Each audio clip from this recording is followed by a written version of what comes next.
Hi, my name is Chris. I run Digital Jeweler, and the video we're about to do is three-sided cutting using RhinoCam 2 and a Minitech mini mill.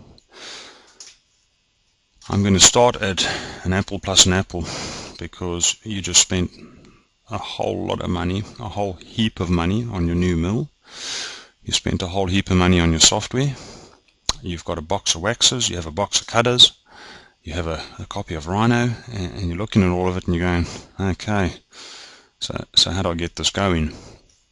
For this first introductory video, I had a few thoughts about different types of things to try, and I had initially thought, let's try the simplest thing first, being a pendant cut as a flip, using only 3-axis operations, and I quickly dropped that idea, being that the majority of you that have bought these products are looking to make money as fast as you can out of them, and will do R&D once it's making money. So I'm going to cover a 3-sided ring, which typically for my workflow in commercial jewelry makes up about 90% of the work that I cut. A 3-sided ring requires a little more input than your usual milling, and it will cover 3-axis, it will cover 4-axis, and we will be covering profiling.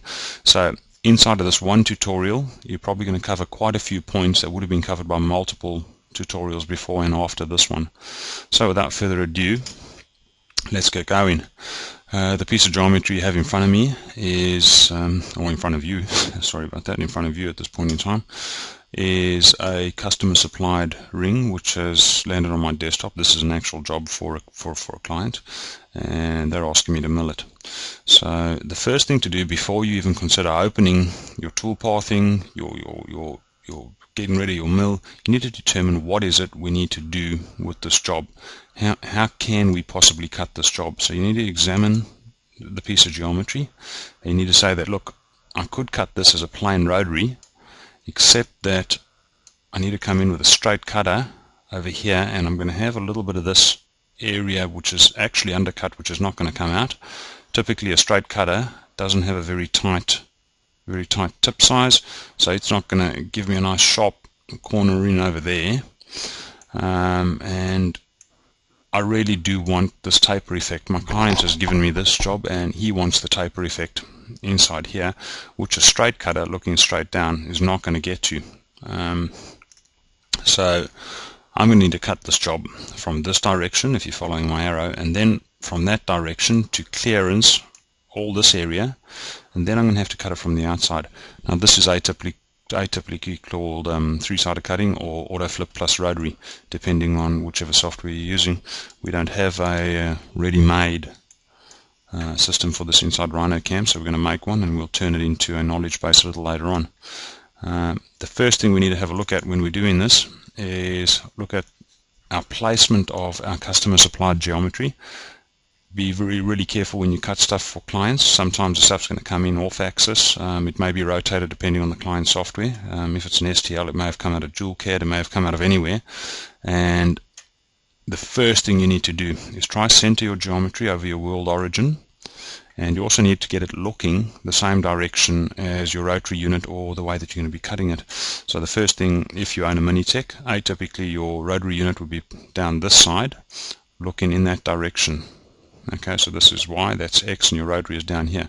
So the first thing we notice about this ring is that if we're going to be cutting in the flip cut, it's facing up, it's not facing the right orientation, and also when we bring the ring up around its side, it's facing away from the rotary in the wrong direction.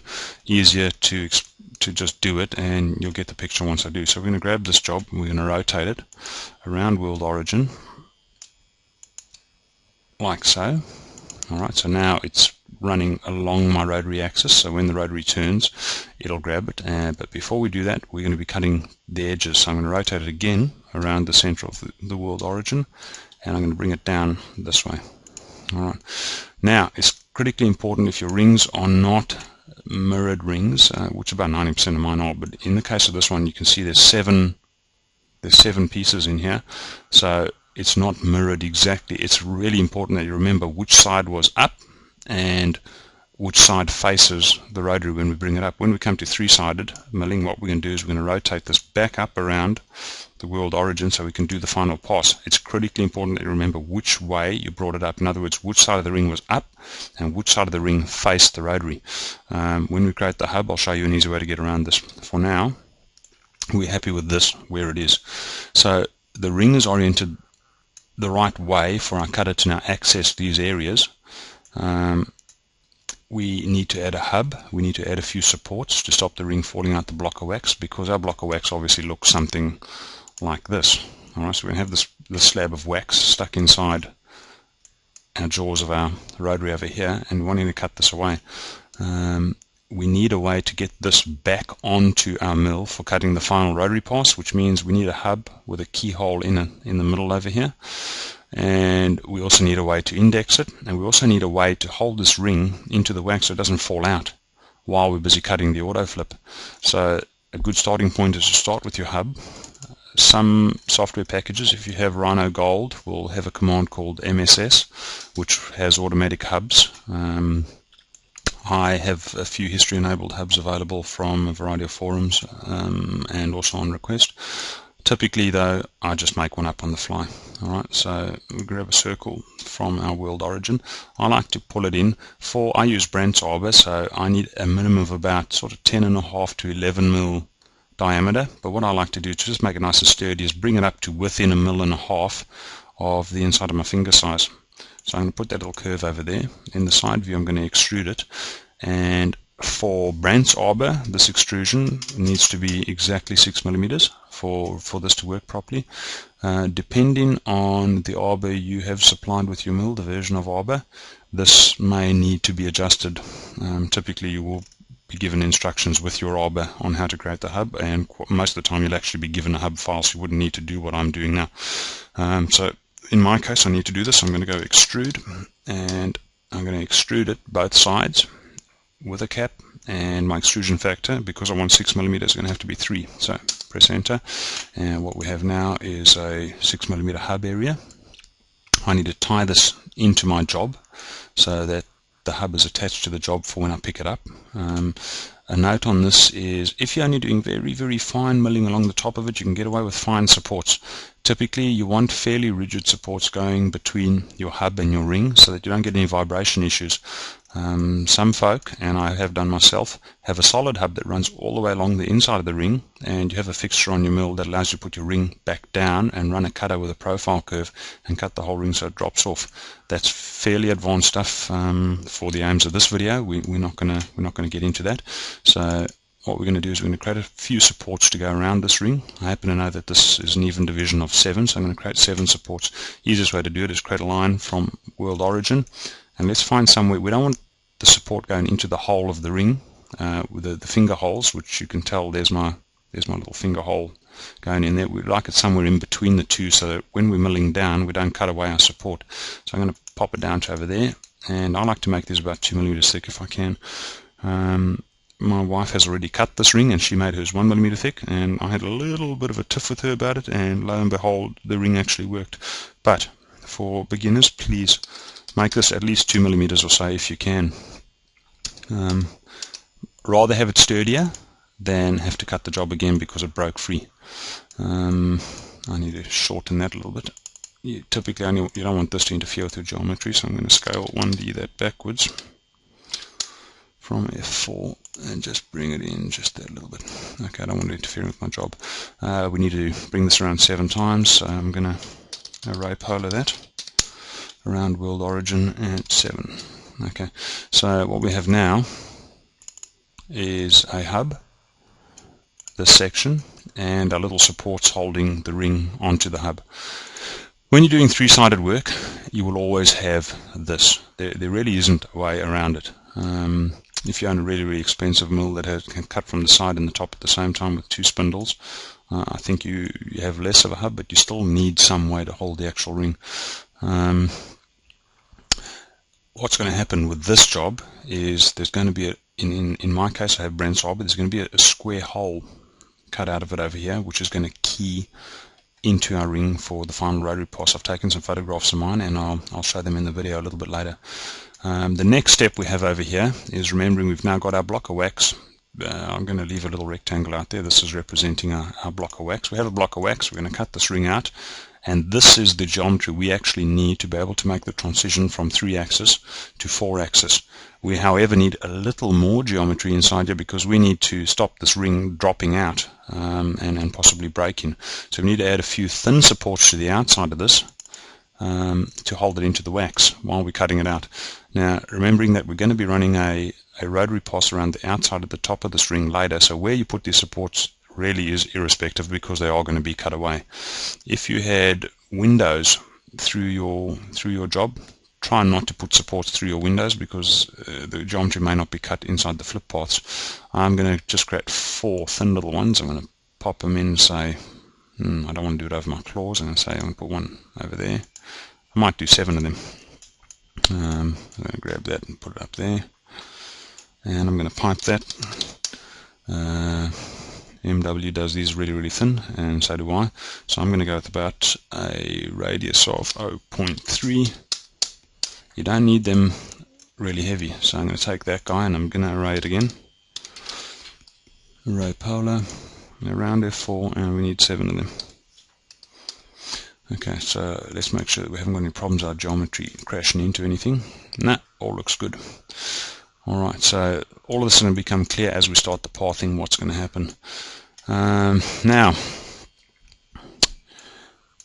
as I'm primarily doing this for mini techs, I'm going to include a step using an indexing triangle. I have no doubt that people with other mills will be watching this as well at some point, and you may have a mill that your key is indexed in your rotary and you can just hook up this wax and everything's going to work fine. But I do happen to know that most people still use an indexing triangle just to make sure, because you never know when you've got backlash in your rotary or something's gone a little bit funky. So I tend to trust a little indexing triangle. Now what the indexing triangle is, and I've taken photos of this actual cut when it happened, is just a little jobby that's going to allow us to align this over X and A when we come to the final rotary pass. Now how you draw it is very, very simple. We're just going to hide all these goodies, and I'm going to create a square from center, from the world origin, and I'm just going to make it say yay big, and I'm going to put on a point at world origin. I'm going to grab both of these and pull them past the top of my ring somewhere over here, and let's just show my geometry again. Alright, I'm going to bring all of these back. I'm holding down shift to lock it orthogonally. This has to be centered, right? If you duff this part of it up, you've got problems. We're going to grab our point and drag it straight out using shift to lock it orthogonally, and we're going to do a loft from U to U, press enter, and we have a beautiful little indexing triangle.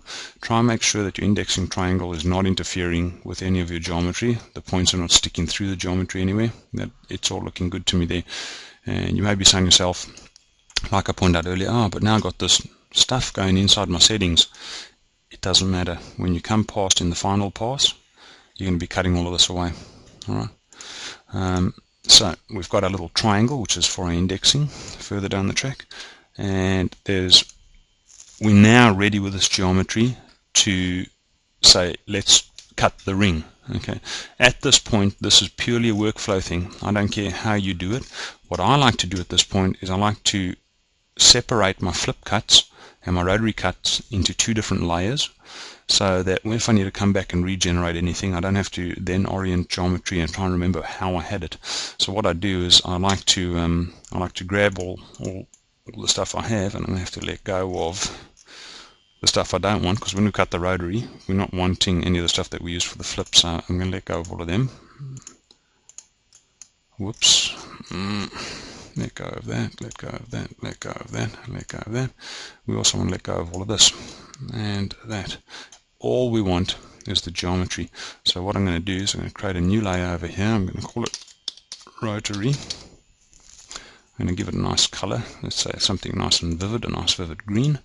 And I'm going to, while we've got all this highlighted, I'm going to go copy to this layer. Copy the objects to this layer.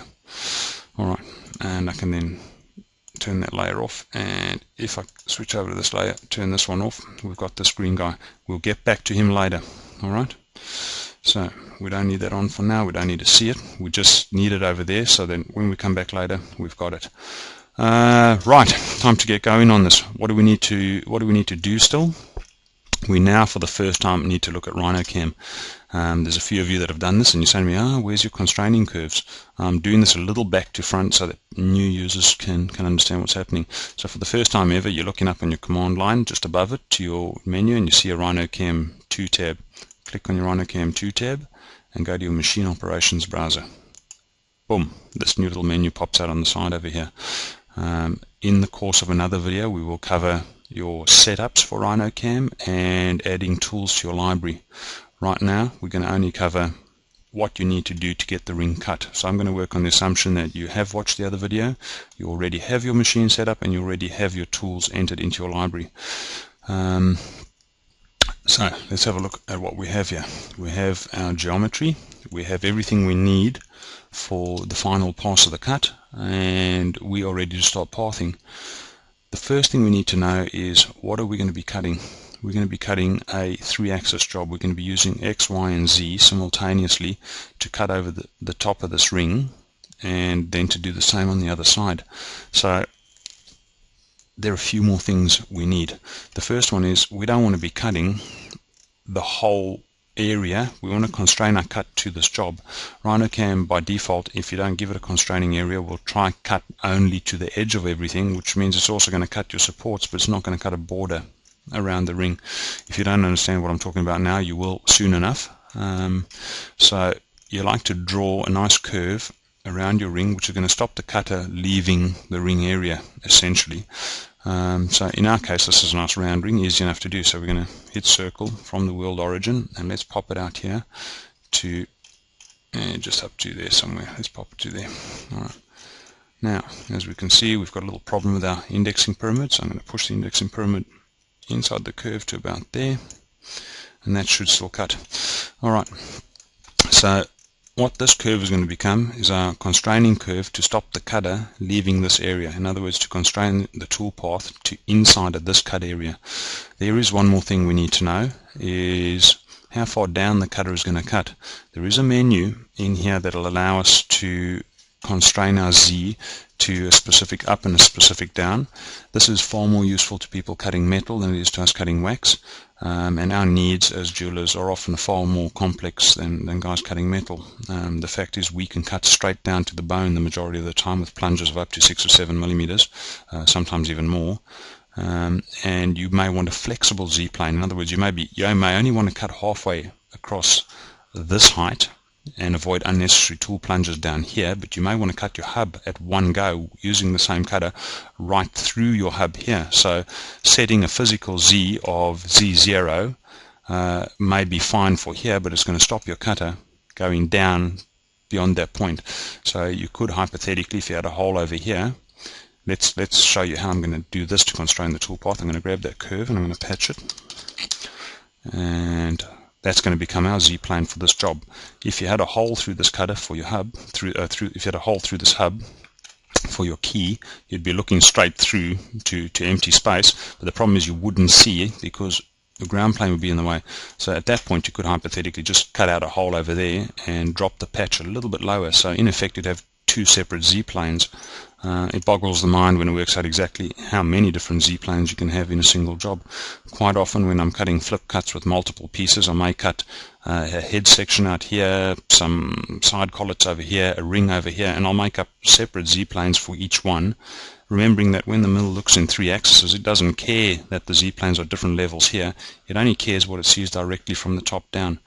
Okay, I don't want to overcomplicate this. For the purposes of this tutorial, we're happy with the Z-plane at Z0. Okay.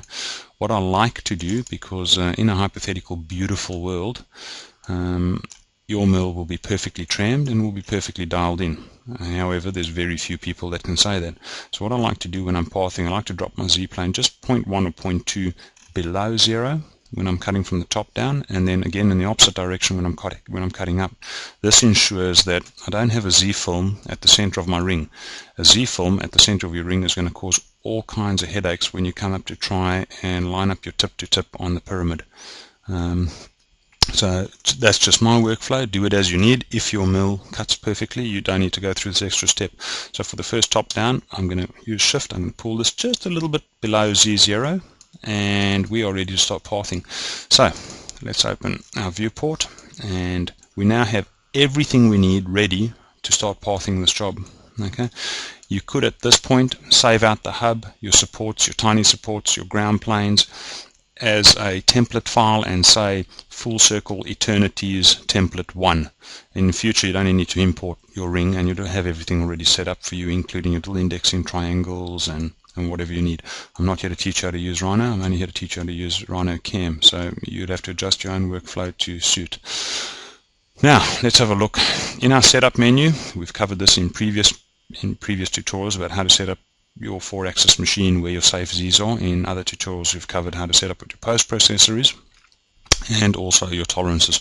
We're going to be jumping in this video straight to create, and we're going to be jumping into a 3-axis operation because we want to be cutting away the top of this ring, and 3-axis is donated by this little guy over here. Alright, and a little pop-up says 3-axis, you really can't miss it. When you click down on this menu, a variety of methods of cutting 3-axis work is going to pop up, and there is a smorgasbord of them. Play with them to your heart's content. There's too many of them to go into in depth on this video. I'm going to cover the one I typically use the most. Okay, in this menu generally I'd be using parallel finishing the most, or radial, or spiral. I'll cover the rest of these in another tutorial. For now I want you to make money, so I'm going to cover the one that we know for a fact works perfectly every time. I'm going to use parallel finishing. Parallel finishing being the lines are parallel to each other and they're going to work their way across the ring. Let's click on parallel finishing. Now let's go through the tab menu one at a time. You've got many things to look at on the screen and you're going, oh my god, what's going on there? It looks like a space shuttle. The majority of these menus are always going to be the same. You're going to have the same information in them, and it's literally going to be a case of next. There are only 2 menus that require you to think. Okay, the 2 menus that require you to think are clearance and cut parameters. The only reason you need to think about clearance is because at this point in time it's not sticky. In future versions of RhinoCam I'm hoping it will be. For now, let's get going. The first tab is machining features, regions. Where do we want to machine? We went through all the trouble to set up a constraining curve at the edge here. That's where we want to machine. We want to keep everything inside of that curve. Okay, so what we're going to do is we're going to go select a curve as our region. We're going to zoom up and we grab, that's our curve, and we're going to press enter. Now alternately you could have, let's cancel this, alternately you could have selected that curve first, which is how I do it, and you could have gone into 3-axis, click parallel finishing, and your curve would already be in there. Alright, you may be cutting several areas, which I do. Like I said, I cut a head over here, head over there, a little bit of balls at the bottom over there, maybe a few prongs for the job, and I may have several areas that I want to cut. You can select them all at one time. It'll list them down here and it will auto select between them and cut all the pieces for you. No need to do multiple jobs. Alright, so the first little tab over there in this huge smorgasbord of tabs has done. The only thing it wanted to know from you with all these little buttons was, where do we want to cut the job? We want to cut the job inside that curve. We have it selected.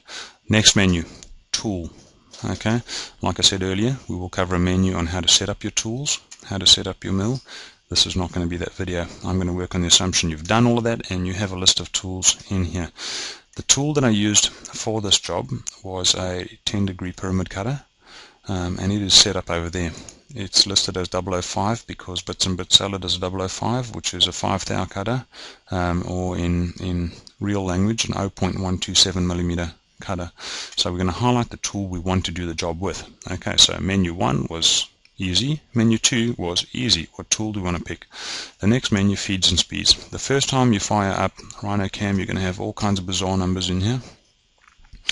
If you're running a Minitech and you're running Mac, you can safely leave these on about 400 for everything. The reason I leave it on 400 is I found over time that even though your mill can cut faster than 1200 millimeters a minute, generally your surface finish starts to deteriorate at any speed faster than that. So speeds faster than that really are only good when you're doing roughing.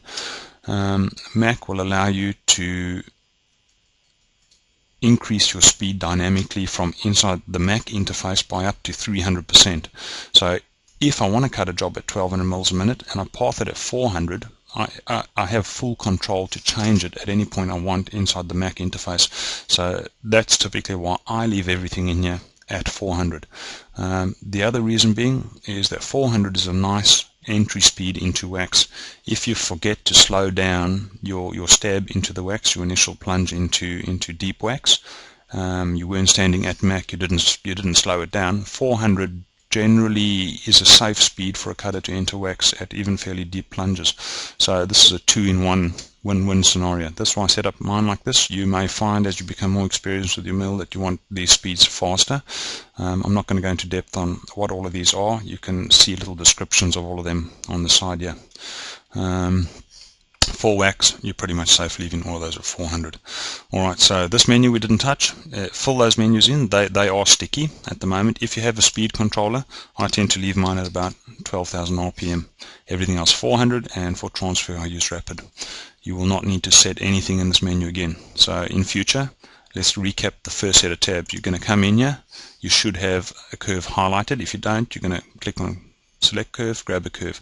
You're going to select a tool. In feeds and speeds, you shouldn't need to change anything. Now the first menu we need to think a little bit, and hopefully the sticky will fix this up for us, is our clearance plane and the cut transfer method. There are long, complicated explanations to this. The short version is how high up do we want to move our cutter to make sure that it's not dragging through wax and snapping when it moves from one part of the model to another part of the model to start cutting stuff. Generally what I do is I click on part max Z plus distance 6, and what that would do is it'll find the highest part of the job, go 6 mil up above that, and move your cutter at that height. Typically if you're cutting a job that is 4 millimeters thick and you've got a 6 millimeter hub, there's no point using wax that's any thicker than 8 mil. So if you had wax that was 8 mil, the highest part of your model is 6, then your cutter is going to be at least 4 mil higher than the rest of your model, or 5 mil higher than the rest of your model, which is a nice safe distance to work at. You could, if you knew exactly what your wax thickness was, you could go to absolute Z value, divide your wax thickness by half and put that number in there if you didn't want Z to move up too high. If you had the kind of job where there's lots of up and down motions in Z because there's lots of cut transfers, then you may want to come tweak around at the bottom over here. For now, I just want you to make money. You're safe with this. Click on part max Z plus distance, type 6 in there. If you're nervous of constitution, you may want to put 8 or 10 in there. Cut transfer method, click on clearance plane. So every time you see this menu in future, you should just be able to click there, carry on. No brainer. Alright. Now, the first time you have to think, and not think as in it's a technical problem, you have to think about the quality of the job. How good is the quality of the job? How much is the customer paying for it? How much time am I willing to expend on my mill for this job, for this customer? That's what you have to think about. The rest of it, RhinoCam is going to think about for you. So what we have over here is our in-toll and out-toll, is how closely to the part do we want our path to be? In other words, how precise do we want the path to be to the part? If you were just cutting a quick prototype and you wanted the pathing to be fast, you'd leave this at a relatively low number. If you want it to be cut really precisely, you're going to push these numbers up. The difference really is in how long it's going to take to compute the path. The smaller you make this number, the longer it's going to take to compute.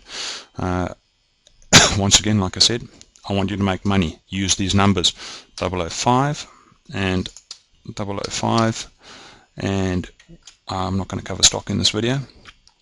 So that's going to give you a very close path to part tolerance on your intolerance and your out tolerance. Cut control, mixed, climb, conventional. As many different jewelers, as many different millers as you speak, and I'll tell you why there's better or not better ways to do this. Initially, this is a get you going video. Leave it on mixed. Alright, because what's going to happen if you kick on climb or you kick on conventional, it's going to cut, it's going to go into the wax, it's going to cut across, it's going to pick up to your transfer, it's going to go all the way to the back, plunge down and do it again, pick up, plunge down, do it again. And while this may give you a better cut quality, the time factor on the cut I don't think is worth the improved cut quality. Personally, just my opinion.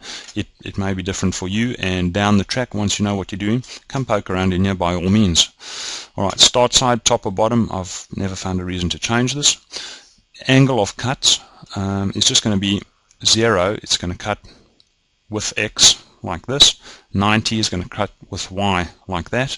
And on a few of the forums that I'm on, a few guys have found that changing this angle and forcing it to use X and Y at the same time as Z have given them a better surface finish, because what's going to happen if you leave it on 0, it's going to move along X, and Y is not actually going to be doing any work until it reaches the end of the line. Then Y is going to move one on, and then it's going to come back, and only X and Z are moving. Alright, so like I said, some guys find that X, Y, Z movement at the same time forces the mill to give a better finish to the piece.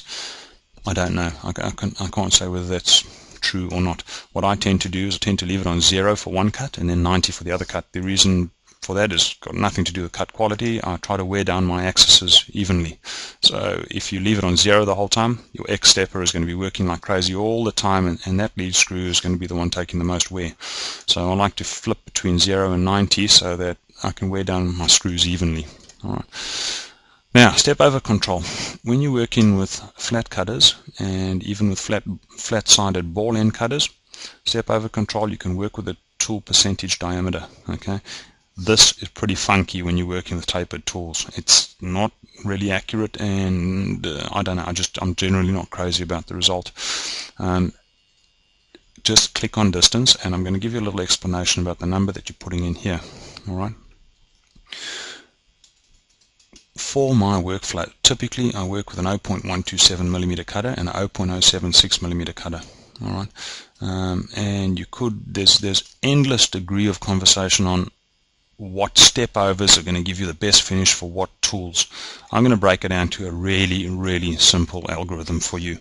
A step over of 70 micron, 0.07 inside there, is going to be rough as guts. Okay, it's going to cut quickly, and it's not going to get quite in all the nooks and crannies because we're not allowing the path to get as close to the model as we could. It is going to cut quickly. You are going to be able to polish the job. If you're doing this for a customer, for not for yourself, you're probably not going to be wanting to cut at 70 micron step over. All right. If you're doing it for yourself and you just want to get it off the mill quickly and you're happy to put a little bit of sandpaper time into the job, 70 micron is what I would call really rough for the fine cutters that I use for the most of my jobs. Alright, so step up the ladder to 50 micron. A large majority of jewelers cut at 50 micron. It's a nice area to cut. It gets the job done reasonably quickly. The finish is reasonably good for a 5 thou cutter or an 0.127mm cutter. For a 3 thou cutter, it can leave a little bit of surface ridging, but it's so fine that I don't think you'd even notice it. So for most general work, 50 micron step over is probably going to get you there. Alright. Now I'm going to step back down the ladder to 30 micron. 30 micron is my standard. When I cut work for my clients, and I'm cutting work for my primary, what I call my big money clients, I cut at no less than 30 micron. 30 micron is going to give you baby butt smooth finish with a big cutter like an 0.127mm cutter. Okay, it gets into most of the little nooks and crannies, and it gives you a fairly good finish. If you move over to a bits and bits tapered ball end 0.127, this will give you a fantastic finish.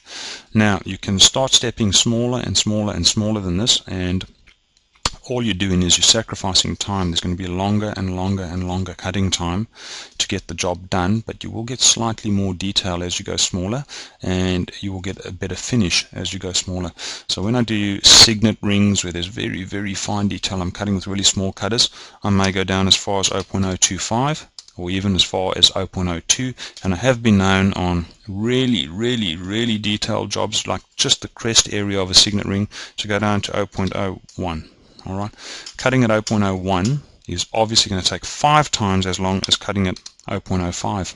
Alright, so if you understand the math in that, you understand that moving this number smaller and smaller and smaller, your surface finish is getting better and better and better, your detail level is getting better and better and better, but your time is also taking longer. Time is money. The wear on your spindle is money, and your spindle is running at the same speed irrespective of your step over.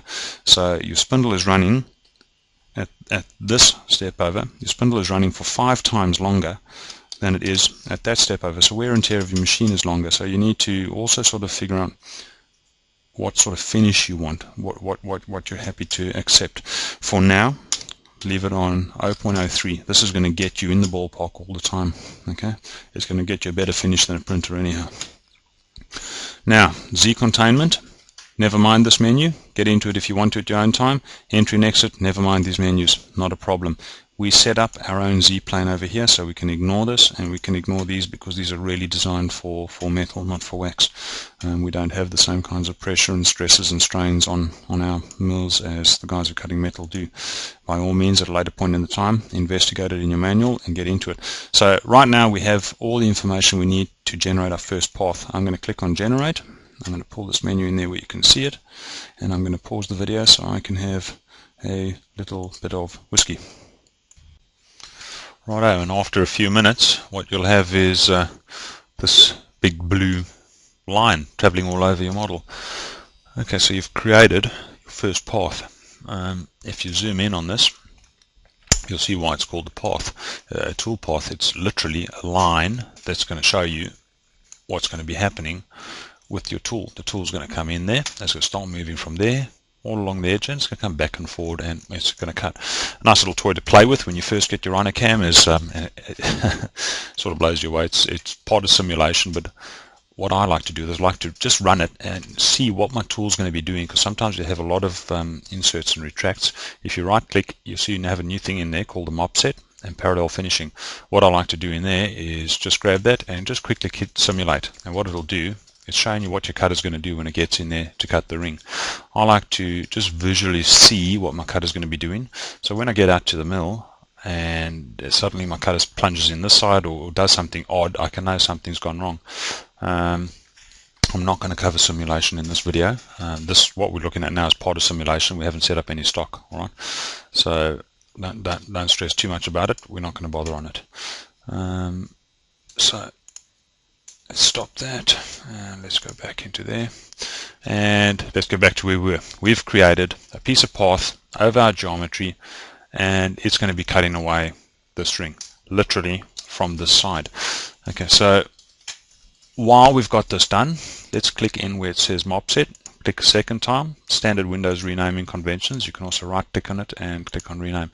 We're going to give this mop set, machine operation set, a name. We're going to call it flips. Alright, because this part of the operation is going to be our flip cutting. Alright, the first part we did, this parallel finishing, is going to be called 0 degree, because we were cutting from 0 degrees. Call it whatever you like. I like to give it a name that means something to me, so if I have to open this file in 6 months' time, I know what's going on.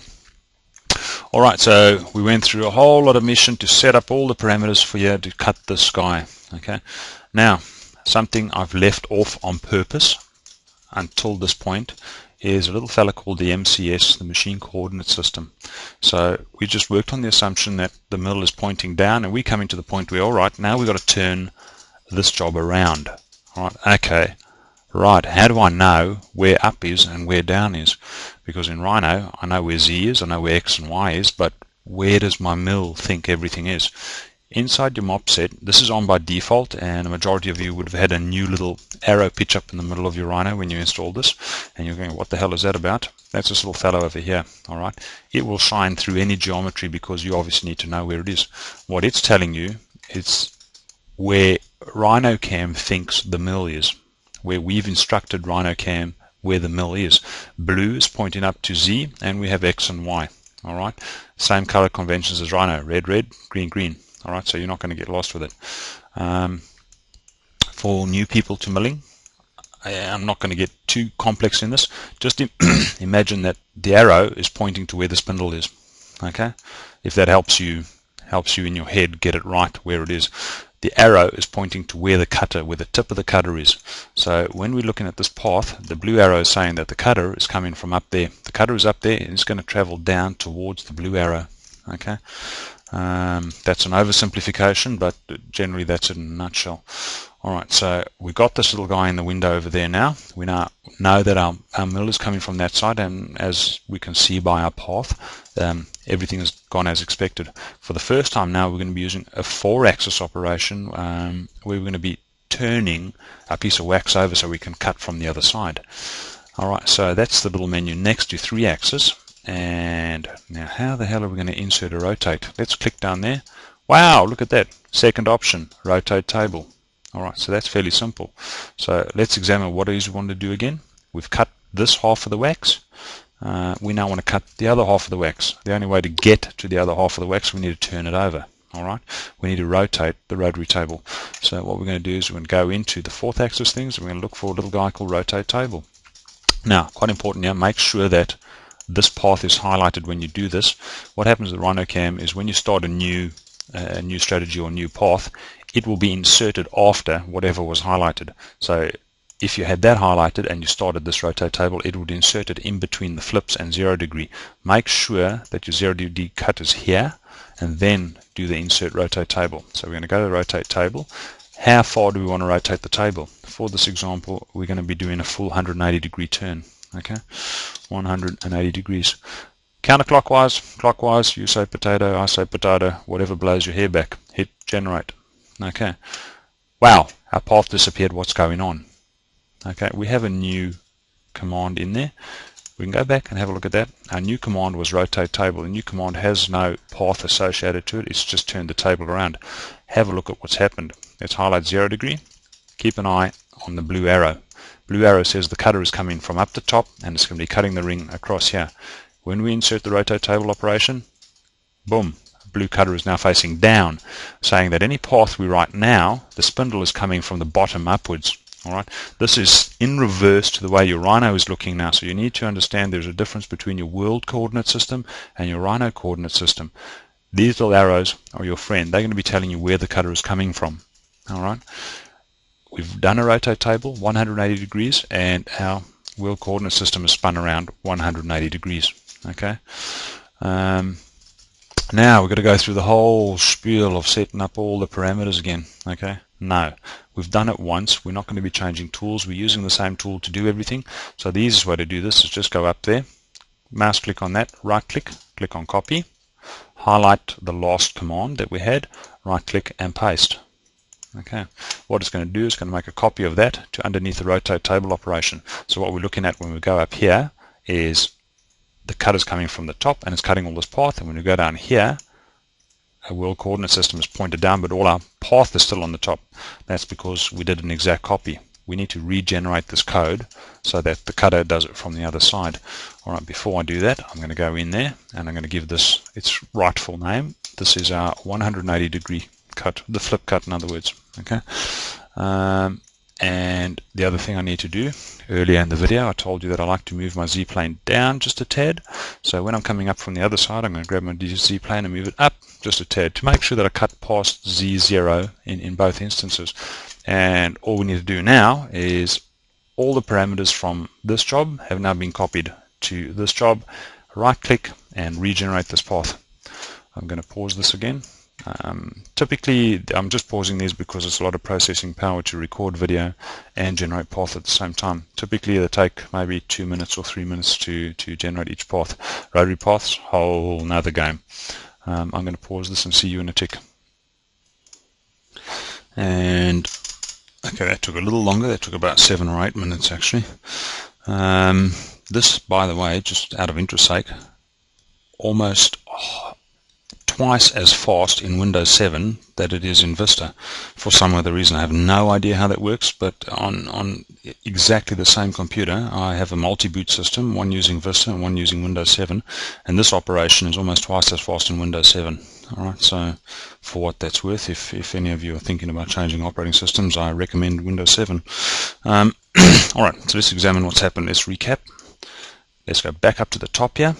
we came in to this mob set. If we highlight the top over here, we will see all our path at one time, everything that's happened. Okay, we can look at each path on its own. We can click the 0 degree path, and alright, that's what happened to the 0 degree path. Why you're seeing this little orange thing here is because obviously, remember, we lifted this up, so when we cut from the other side we went through Z0. So you can see just the top path, you can see just the bottom path. Alright, so we're happy that what's happened is the ring has cut all the top section away. It then did a rotate to face down, and then did the 180 degree path. Alright, at this point you're ready to actually start cutting this ring. We can set up a little point sticking through there, naughty naughty.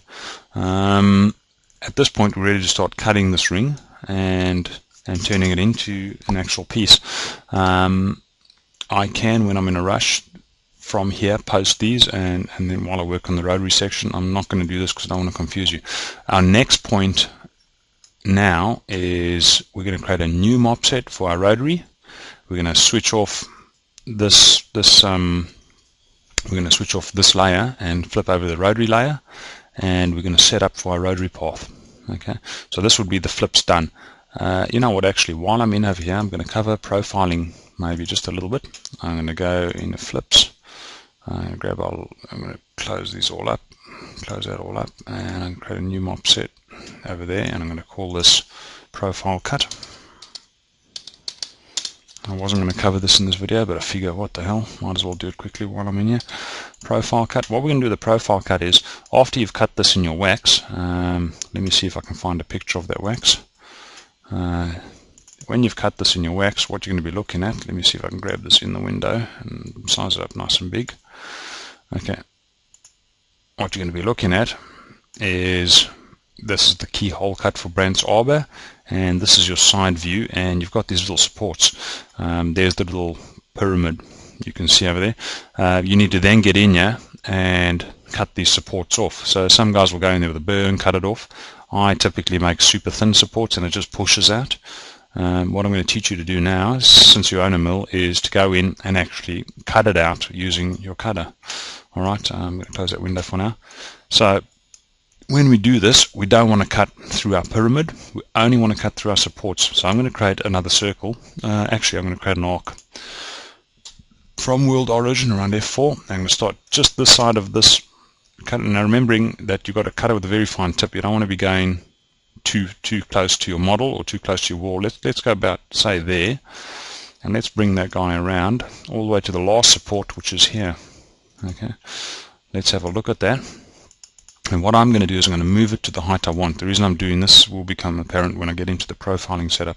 So I'm going to go over here, I'm going to hold shift, and I'm going to drag it down to below the supports. Okay, because I want my cutter to go through the supports and then follow this path. Okay, so let's open this up. And profiling is in the 2D section. There's going to be a whole nother video on profile cutting. What we need to do is just hide this so it's out of our way, and this is our curve we want to be working with. So let's select that curve. In our 2 and 2.5 axis operations, we're going to click down, and hell, I might as well click engraving, doesn't matter. There's a couple of options available over here. I'm going to click profiling for just to be clever.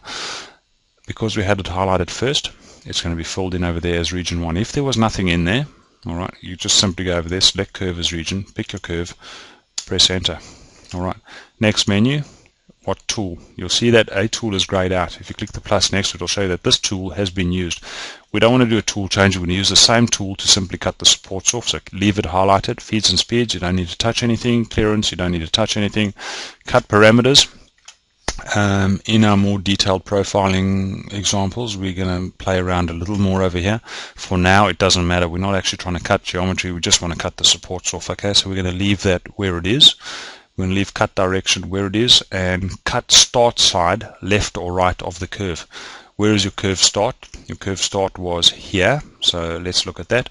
Where do we want to cut? Do we want to cut on the left hand or the right hand side of this curve? Alright, so we want to be cutting on the left hand side of it, more towards the outside. So we're going to click on left. Okay, don't worry about any of these for now, and cut levels. The reason I did this and moved the curve below my supports was that I don't want to start playing around inside here and roughing cuts, and it all gets horribly complex. And these are really for guys cutting metal. For now, the simplest thing to do is move your curve where you want it, and then simply do this, click at bottom. Alright, and then what you're telling it is the cutter is going to go to this curve. This curve is at the bottom of my geometry. I don't want to play around too much in these menus because I just want to make money. I don't want to play around. Entry, exit, don't know, don't care. Advanced cut parameters, don't know, don't care. We're just cutting these things off. Sorting, don't know, don't care. We very, very simple cut. We're going to go in, we're going to cut the supports off. Click generate, and let's have a look what it's done. It's gone in. It's going to follow that arc all the way around, and it's going to come out over here, and essentially our wax is going to drop out. Okay, so I happen to do this normally for my jobs. I'm going to show you a picture of what that's going to look like when it happens. There we go. So that would have traveled around there, would have cut those supports off, and this wax would have dropped out, ready to go into the next phase of this job. Alright, so you can path this separately. You could insert this into this code and have it all happen as one operation. To move it from here to there is easy. Right click, copy it, highlight your 180 degree, right click and paste in there. Okay, and it's in there. If you didn't want it over here, simply delete and delete. So if you posted this, it would post everything as one operation, and when it was finished with I almost made a boo-boo because everything would have been on the wrong side. This is facing up. We would have had to, in here, insert rotate table back up to 0 because the geometry would have been facing the wrong direction. Okay, so we wanted to face up. So because this is not mirrored exactly, this support is not in the same place as that support. This support would have been here, cutting from the bottom, and it wouldn't have been cut through.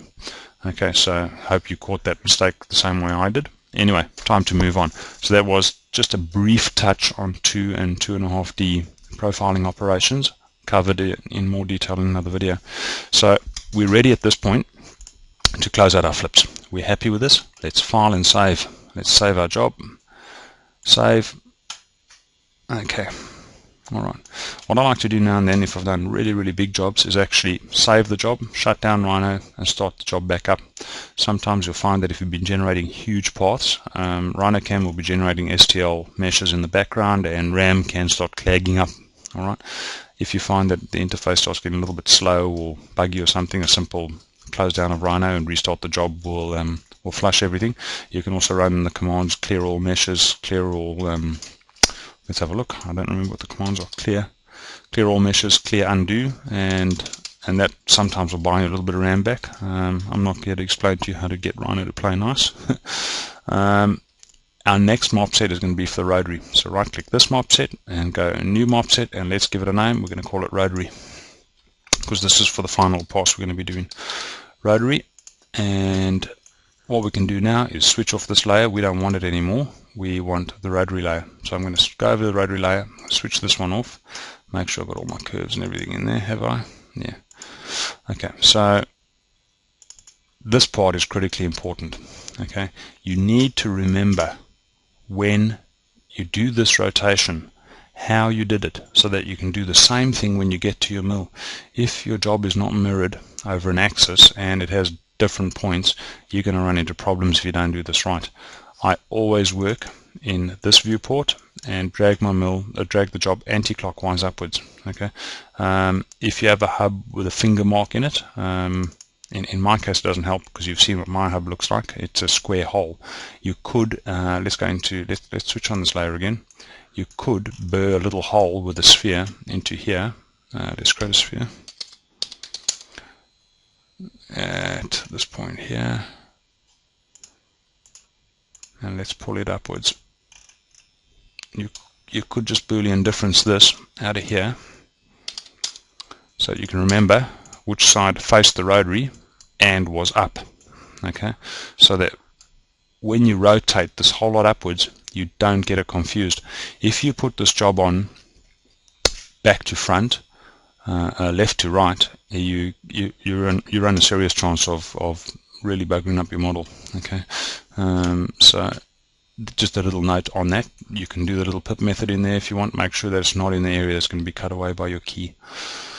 Alright, anyway, so let's turn that layer off again and let's just work with this. So like I said, when you get to your rotary section, we created a separate layer before and we didn't copy out a hub, we didn't copy out our supports, we didn't copy out our pyramid. Okay, there's a reason for that. We don't want any of that. We want to only cut the ring. So I'm going to grab it in this viewport. I'm going to rotate it around world origin, back upwards, directly anti-clockwise up. The reason for that being is it's the simplest way to think about it when you're taking your wax out. You're going to pick it up and you're going to slide it onto your key. Now, when you're looking at this in front of the mill, you'd be having a pyramid up the top here. Let's see if I can find a photo of that. There we go. There it is. The pyramid is facing directly upwards. Okay, the pyramid is in your geometry inside the wax. The reason we don't have the pyramid inside this geometry is because we don't want it. We want these prongs. So we're going to cut away the pyramid. We need it in there, however, so we can index X and A. Alright, so I'm going to explain a little bit more about that as we get along. So first let's get to how we do the path, and then we'll get about to how we do everything else. So the same as with indexing, we need to stop the cutter plunging down to infinity. So we need a Z-plane for it. So I like to do this in my side view. I like to give myself a little bit lower than the actual finger size, just to make sure that my hole's clearance. Okay, so I grab a circle from world origin. Let's pull it out to about there. You just want to make sure the cutter goes through and actually opens up the holes. Let's grab that guy and extrude it past the width of the ring. I don't need cap on for this. You only need it as wide as whatever it is you're going to be cutting. Okay, so we've got this little guy. He's sitting in there. What that's going to do is going to stop our cutter from plunging right through the middle of this hole and keep going until it hits the fixture that's in the middle there and shatters your cutter. Alright, so that becomes your ground plane, your Z plane for this rotary operation that we're going to be doing. And this is a really bad color. What I might do is try and get something that's a little easier on the eyes. Oh, even that's not too great. Let's grab a darker green. What's dark green?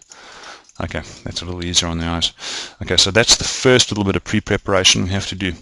Now, there's many ways to cut this rotary on how to constrain the tool path. You'll remember when we did 3-axis, we had to create a ground plane. We also had to constrain our tool path. Okay, now RhinoCam can constrain the tool path literally any way you want. You create a curve, give it to RhinoCam, and it will stick within that curve. Some pathing applications have only recently been born into this. If you own RhinoCam, you already jumps ahead on the competition. Now, what I did is I don't like my tool plunging down past the side of my job, not for any reason whatsoever, because you can have had issues with your mill where Z wasn't right during your flips. You could have issues when you lined up your pyramid. They didn't have X 100% on. There can be a variety of reasons why a tool plunge down the side would cause problems for you. So I like to constrain my tool path to the inside of the job so that the cutter only goes right up to the edge and doesn't go down the side. It doesn't need to go down the side because while this job was flipped this way, we had a cutter come down and clean up all this area for us anyway. Alright, so that's just my workflow. If you wanted to, inside 4-axis, I'm just going to show you where it is. Inside 4-axis finishing, inside the parameters, you have the ability to work without a curve and simply say, let me pull this in a top view, and simply say that you want to cut to in here. Let's say that's, what's that, 1 millimeter, 2 millimeter, 2.5 mil. I want to cut to minus 2.5 mil and up to 2.5 mil. All right, and that would just bring your cutter down the sides and keep it within those two parameters that you put in there. Watch the little note up there. The note says these settings are ignored if region containment is selected. In other words, if you provided a curve to stay within, those settings would be ignored. So we're going to provide the curve. How you generate that curve is up to you. I don't mind. In this case, it would probably be quite simple to draw a circle in the side view and project it against all these poly surfaces here, and then grab it on both edges. What I did is I happen to know that there's exactly 7 iterations of each of these in here, so I went and I did a dupe edge, and I did of the circle, and I did a dupe edge of this guy, and I blended the two, polar array times 7, and joined them all up. And what that left me with was this guy, this curve here, which you can see follows in nicely there, and this curve over here. So that stops my cutter going down the side of the job at any point and buggering up any of my side view. With these two guys selected, we're ready to start the pathing job on our rotary. Now, rotary pathing takes a little bit longer to compute. There's a lot more math involved in it, but while that's busy, I'm going to tell you a little bit more about how the cutting works and how you line up your indexing triangle. So with those two selected, we're going to go into our 4th axis menu because we're now going to be cutting a rotary. We're going to click down on 4 axis. There's a couple of other guys in here which we'll cover in other tutorials. We don't need roughing or anything like that because we've already cut away the majority of this in our flips. What we're wanting is 4 axis finishing. Click down here, second one from the bottom. Boom, let's go baby. Alright, so you'll see there's a lot less tabs first of all, okay, which is always good news. Selected machining regions, region 1 and region 2. They're already selected because they were highlighted when we started the command. Let's say, just to give you some more information on how this works, right? Let's say you only wanted to cut a rotary inside these areas. Let's say that was already cut in the flips and you want to constrain your toolpath to only what was happening in here. Let's do that. Let's go dupe edge. Alright, and let's grab that edge and that edge and press enter and let's join them up. I could go in the side view and just array these quickly.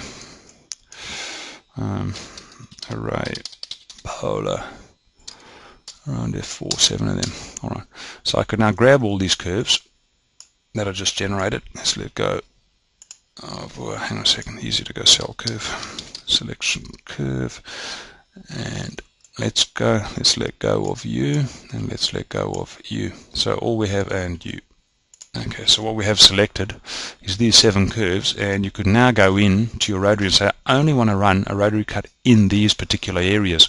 So what you would do is you'd go into your 4th axis, and with them highlighted, you just go to 4 axis finishing, and you'll see that you now have 7 regions selected. And what it's going to do, it'll roll the rotary, pick the cutter up to safe area, roll the rotary, cut away this section, pick the rotary up, roll over, cut that section, and move from the one to the other. And you can use this for if you have a band that has text in it. You can dupe edge the outside of the text and only cut away the text area. How you apply this is up to you.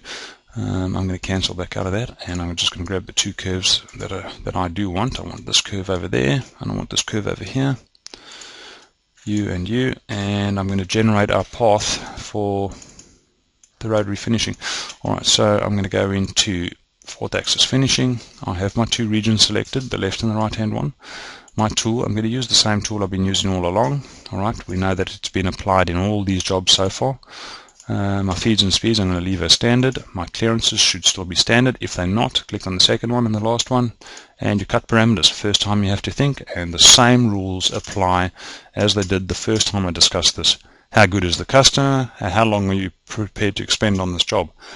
Okay, I use a standard of 005, 005, and the first time you need to think a little bit about the technical over here is the cut pattern.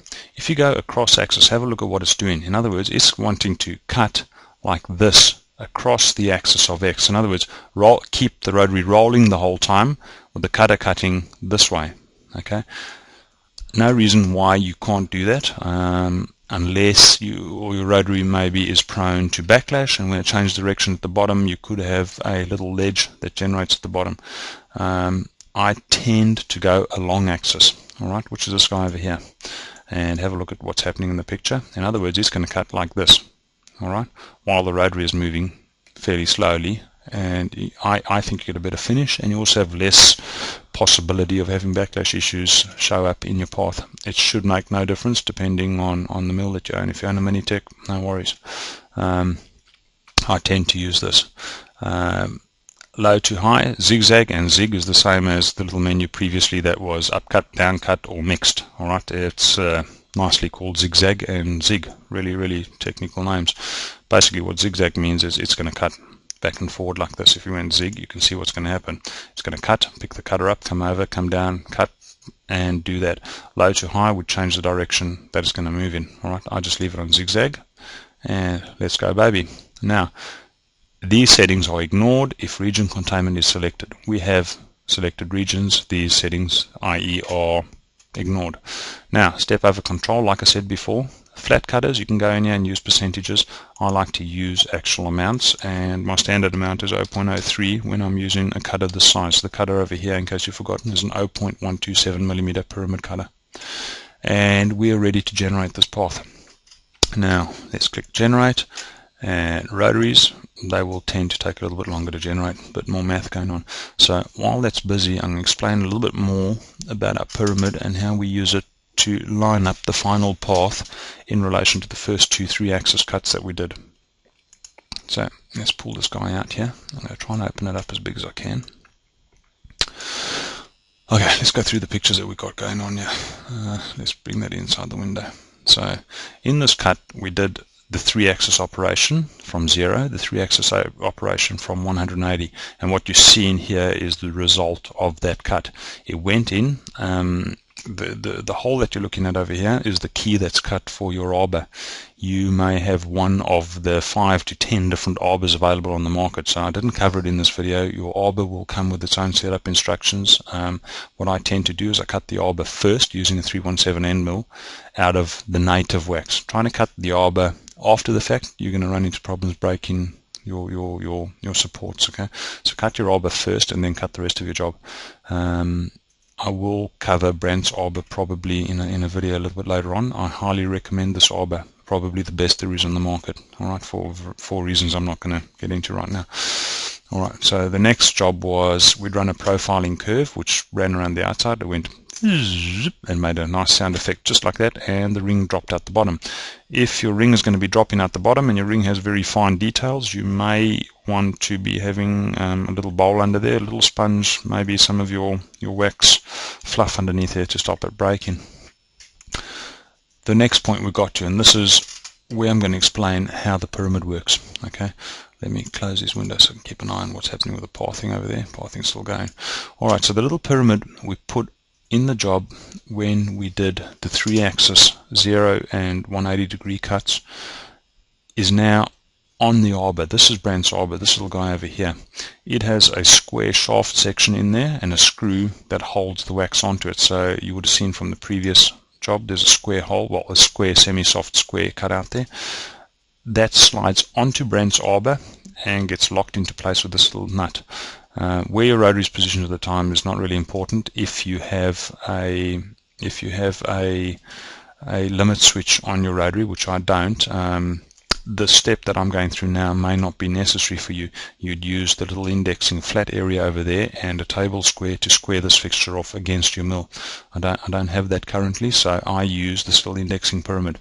And how this works, getting back to it, is try and get this pointing as close to up as you can visually by eye. Alright.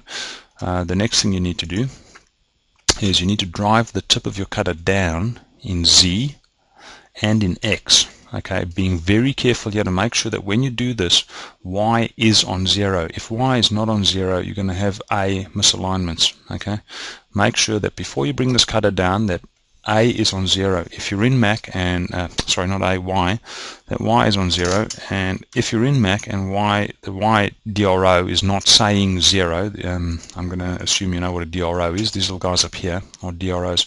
If your Y is not on 0, when you start this lineup, the command is G0, Y0, making sure that obviously your cutter is not inside geometry or anything like that. Make sure that Y is on 0 before you start this. If Y is not on 0, the step of lining up A is going to be a problem. You're going to get things wrong. So let's go back to where we were. We've got the pyramid. It's looking pretty much up.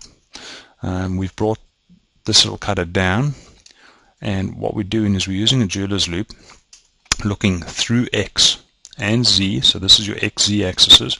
You're looking to get the tip of that cutter on the tip of the pyramid as close as humanly possible as you can. Okay, and you want to be looking straight through the loop at the pyramid and the cutter. Try to take a photo of this. It's not an easy thing to do. So looking straight down the mill through your loop. You've got your cutter coming down. You can just vaguely see it in the background. The cutter is coming down, the sharp tip, the pyramid's coming up, the sharp tip. What you're looking for is for this tip to touch that tip, and the better you do this step, the better your job is going to be. Okay. There is one final step. Obviously, you have to then turn sideways. I didn't photograph it, unfortunately. You have to turn sideways, and you have to look down this way on the mill, and then you have to roll your rotary in A until your tip over here and your tip over there is lined up. In other words, if that pyramid was a little bit that way, it's not Y that you need to adjust. Okay, you need to adjust A to roll the rotary around until the tip is facing. No matter how you look at this, the tip on your cutter must be facing the tip on that pyramid. Do not adjust Y. Okay, Y is not going to be the problem here. You set up Y as a fixture inside Mac. Y is fine. The biggest mistake most new people do is when that tip doesn't look at the other one, they move Y and then they zero out Y, and then of course the whole job is not so good. Alright, so we've gone through this step. The next step you've got to do before you cut this rotary is you've got to load this toolpath, which you can tell here has been generated, has been loaded into Mac. Okay, and with everything tip to tip, where the tip of the cutter is touching the pyramid and it's aligned in X and it's aligned in A, you've got to go to X and you have to zero out X. Okay, then you have to go to A and you have to zero out A. Okay, and at this point you're ready to click the cycle start button and say, let's cut this baby. Now I've done this already. Mine is actually lying on my desk here somewhere. I'm going to take a couple of photographs. I'm going to pause this, take a few photographs and show them to you. And this will be generating while I'm doing that. And 1 second, I'll be with you. Okay, and while I was photographing that, this path finished. So let's examine what we got. We have the path. It's traveling, like we said, along the axis like that, and it's moving its way around. Cool toy to play with, like I said. Let's just grab that and just click on simulate, and let's go, yeah. And you can actually watch what the cutter is going to be doing so that you don't get any surprises by the time you get to the mill. So this is a quick way to have a look at what's going to be going on. I'm going to stop this. Alright, I'll go back there. Alright, at this point we have everything we need to start cutting this job. Okay, the only thing you need other than the actual software tools we've covered up till now is just a little bit of understanding on how that pyramid works, and how to line up your X and your A axes. I'm gonna show you quickly how that ring turned out. No, actually what I'm going to do is I'm going to show you how to finish this job and get it out to your mill in the first place. Alright, so what we've done is we've cut the flips, we've cut the rotary, all our paths are ready. We now need to turn it into an actual piece of code that we can use. I'm going to cover arc fitting quickly for you. To post any part of this and to get information about it, let's expand all our trees. We want to know how long these flips are going to take to cut. Alright, so because our layer is off over there, we can't see them, but we can see the actual paths. Right, to get some information about how long these flips are going to take to cut, the way to do it is right click the word flips up the top there and click on, strangely enough, called information. Alright, so what it's going to show you up the top here is how long each bit of this path is going to take. Now it's working on the assumption that because we pathed it at 400, that's how long it's going to take. Rule of thumb, if you actually cut at 800, it's going to take half of that, so half an hour for this flip, half an hour for that flip, and 22 minutes for profiling, 0.22 minutes, no, 22 seconds, right? So literally, if you're cutting at 800, which is pretty much what I do, this entire job is going to take about an hour to cut the flips. Alright, and let's have a look at the rotary and let's get some information. I cut my rotaries typically at about 600, so they'd take about 20 minutes to 25 minutes to cut the rotary section of this path. Okay, this allows you to quickly decide how much you're going to be cutting inside any one day. Alright, we now need to turn this into something we can use. If you're a skittish type of guy and you want to be there for when the flips happen, you may want to post each of these separately to a file. You may want to post the whole lot. As long as everything you want to post as one entire operation falls underneath this tree, what you can do from the top is you can right click flips and you can click on the word post. It will post everything that's inside of this tree structure for flips into one file. I've already done this once, and I would call this flips, customer name, customer job number, and what I like to add at this point is what tool this path uses, because if I want to recut this job and I'm out of my control, I don't want to have to come in to my inside my house where it's nice and warm and open up this file in Rhino to go have a look at what the cutter was. So I like to label it, and in this case was 0.127 millimeter tapered ball end. Okay, so when I path this, I now know what this is. This was the flip cuts for the customer with that job number, and this was the tool that I used to cut it with. So I'm going to go post, and what's going to happen is everything's going to slow down for a tick, and then Notepad's going to pop up showing you the actual code. All right, I'm generating this without aux to show you how this works. Come on, Notepad. All right, so Notepad is showing you the actual G code that this job is made up out of. This is quite handy because it allows you to go in there. So, I didn't really want to cut this at 400, even though I pathed it to 400. I want to cut it at 600, so look for the F command and take it up to 800 or whatever it was. You may want to start manually playing around with your code. Something to note about this is everything inside there will be inside here. So if you want to go into where the 180 degree flip is and you want to change your save Z because you suddenly realize you've got more wax in over there, so what we're going to do is we're going to look for the first rotate table operation. We're going to edit, we're going to go find, we're going to find the word rotate. Right, because that's in there. So this is the very first one that we found, and we're saying, oh, Z is going to go up to 65 mil. That's not high enough. My wax is too wide. I want to move that up to 80 mil, 100 mil, whatever it was. So that's why it's handy having this little notepad pop up. If you're not comfortable with G code or you don't know it yet and you don't want to play around in there, no reason for you to get stuck into it. It's just handy that it does pop up. Inside your options, you can turn that off. If you had wanted to turn all this stuff off, or to post each of these as a single operation and then manually rotate your table for some reason, whatever it was, you could then go in and select each path and say post. It would only post this particular section of the job into your NC file. If, let's for example, you wanted to post only these jobs and not that one, you'd have to move this into another mop set like we had it when we originally started this video out and post it on its own. Alright.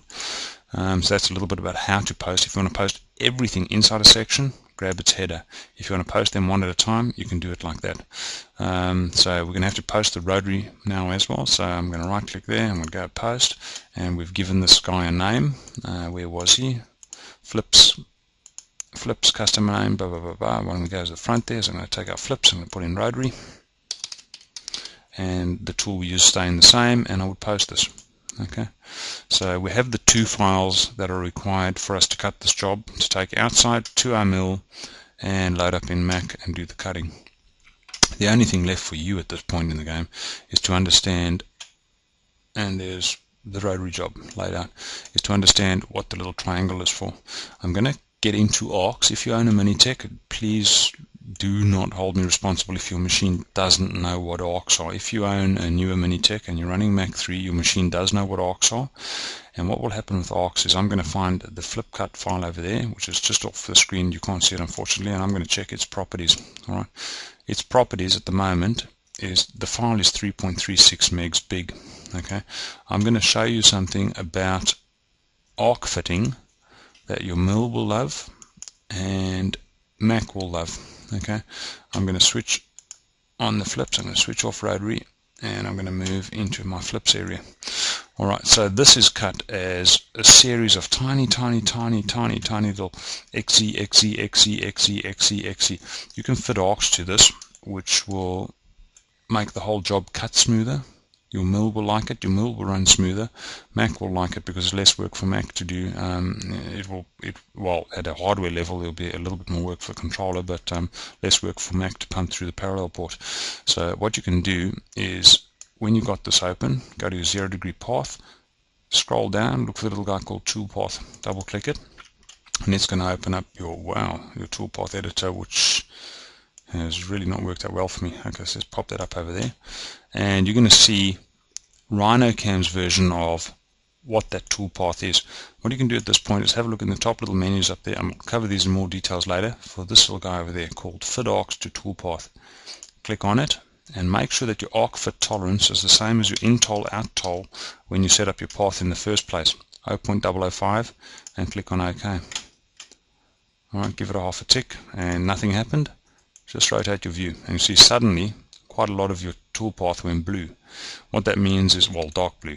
What it means is those dark blue sections have been arc fitted. It's averaged out the motions inside there, and it's run an arc across here. Trust me on this, you want to do this. Your mill will love this, your job will love this, everything's going to come out smoother. If you don't remember to do it, it doesn't matter, but if you can, try and do it. I'm going to do it for the top half of this as well. I'm going to fit arcs to it, 005, I click on OK. Oops, the bottom half again, did I? Yeah. Alright, so when we look at the whole job now, let's have a look at that. And everything's been arc fitted. And let's repost this as a comparative look. Let's post this as the flip guy. Where were you? Flips. And let's call this arc flips.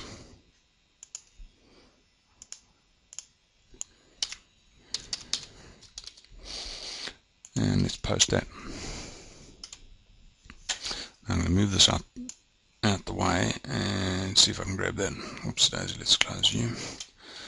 Now arc flips is only 1.43 megs versus the original one, which was clocking in at 3.36 megs. Okay, so a lot less work to go through your parallel port, a little bit more work to be done by your controller when it reverses the arc fitting at hardware level. Trust me on this, your mill wants this, and do it if you possibly can, if you remember to. Alright, so I'm going to move this back in over there. At this point, we are finished doing everything we can inside RhinoCam. I'm going to quickly take you through a few of the pictures of the actual cut that we ran over here. At this point you want to save your file, obviously, and that's pretty much as far as we're going to go with RhinoCam in terms of doing three-sided cutting. Alright, I'm going to close that and just quickly open the photos that we did. Where are they? Folder, photos, and there they are there. This was while it was still on the mill, and a slightly better photo was outside under better lighting. I'm doing this video at about 11 o'clock in the evening, and you can see that the thickness on these bezels is even, so X was lined up pretty well using the pyramid system, and you can see the thin little ridge over there is the same on both sides, and this is while the mill was actually turning and cutting. You can tell the general look of the job is nice. Now I try to grab finished photos. Not so good, and you'll have to excuse my black fingers. I am a jeweler after all. And there we go, that was the job finished. Now I unfortunately am not allowed to supply you the geometry for this job, but what I will do for you is I will save out the job as a knowledge base, and I will use this knowledge base in future three-sided work and supply it with my videos. That's all I'm going to do for this video on three-sided cutting. I hope it was useful to you and that you'll be making money with it soon. From Chris and Digital Jeweler, I'm out. Cheers.